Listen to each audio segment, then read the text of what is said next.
નમસ્કાર, શો ટાઈમમાં આપનું સ્વાગત છે।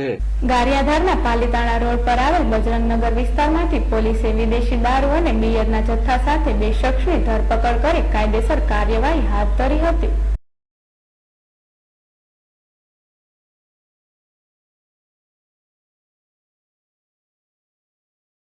ગારિયાધારના પાલીતાણા રોડ પર આવેલ બજરંગનગરમાં વિદેશી દારૂ અને બિયરનું વેચાણ થતું હોવાની બાતમી પોલીસને મળી હતી।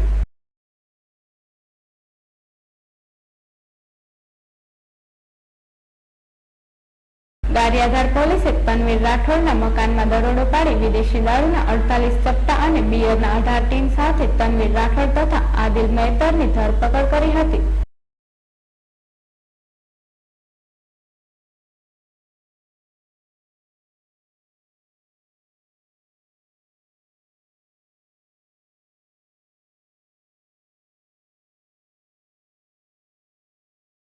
ગારિયાધાર પોલીસે વિદેશી દારૂ અને બિયરનો જથ્થો કબજે કરી કાયદેસર કાર્યવાહી હાથ ધરી હતી।